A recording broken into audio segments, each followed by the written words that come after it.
Leze txikiko aurpegi bikoa. Adjektibo gisa ez da prentsa honekoa. Hala norbaiti neandertal deitzen badiozu, ez diozu egozten aurrerapenaren bedeinkapenik. Norbait halakoa izango da zakarra, dorpea, basa.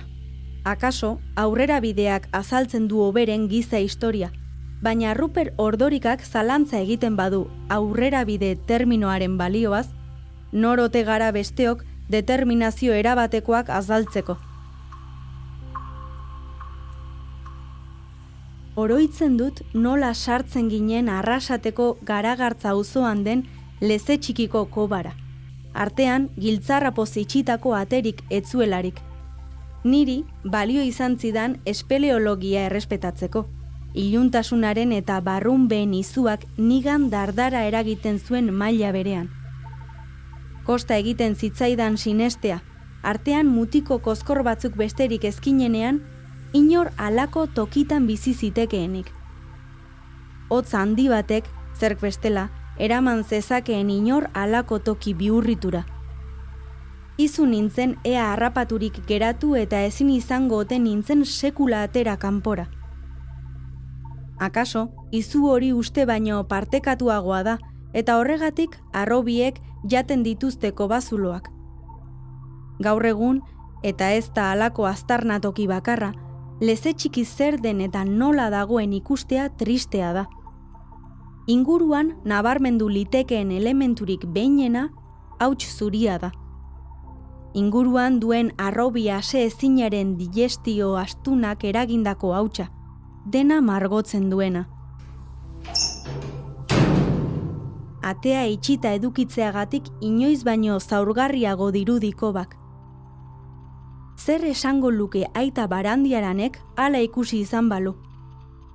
Ez dakit. Baina soinean zeraman txapela beltzori garbitu beharko zukeen sarritan. Hori ziur.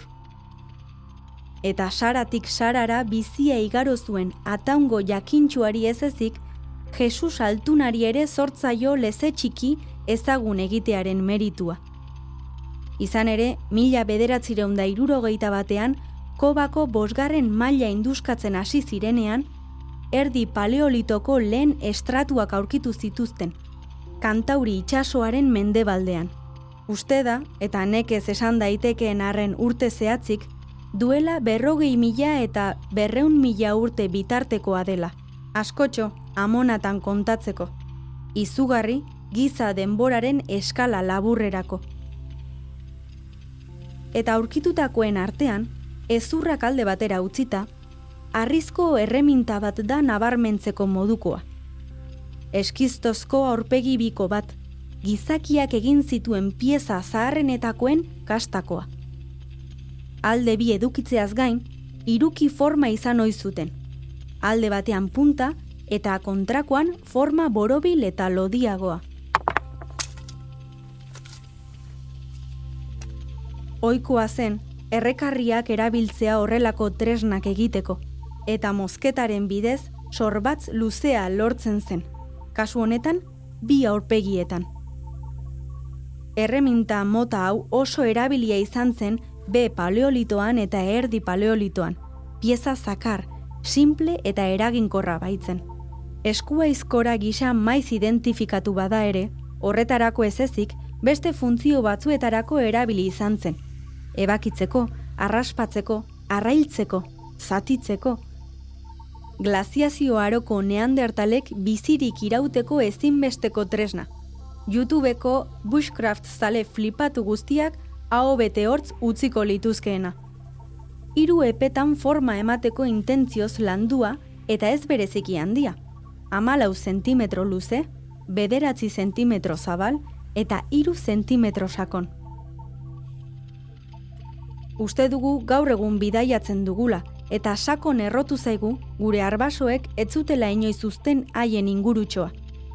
Bada, Leze txikin aurkitutako tresna gehienak suharrizkoak dira, urbasakoak, barrikakoak, trebiñukoak eta flixekoak. Denak Arrasateko kobatik 50 kilometrora. Badirudi kostatik Arabarako bide ertzean, Aramaioko ibarra zeharkatzen zuen ibilbidean zegoela Leze Txiki.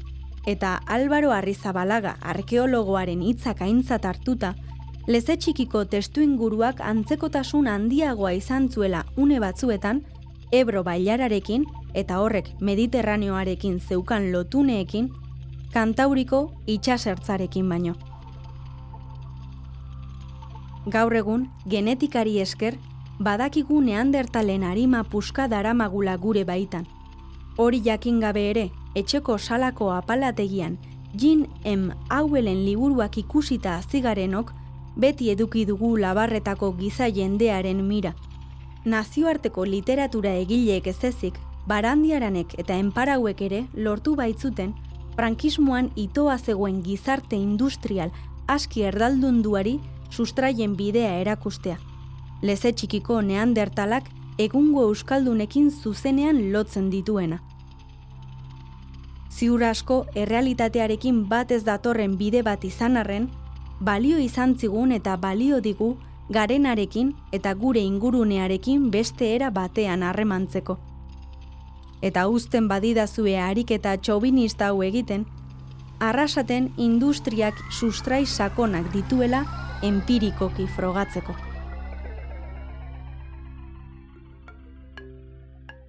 Entzun duzun hau Euskal Herriko historia 100 objektutan podcastaren atal bat izan da. Euskal Wikilarien kultura elkartearen proiektua berriarekin elkarlanean ekoitzia. Leze Txikiko aurpegibikoa gordailuan dago gaur egun. Atal honen gidoia Eneko Barberenarena da eta Intza Alkainen ahotsean entzun duzu. Sintonia eta soinuteria Nagore Etxabe Antuxunak egin du. Informazio gehiago 100objektu.eus webgunean.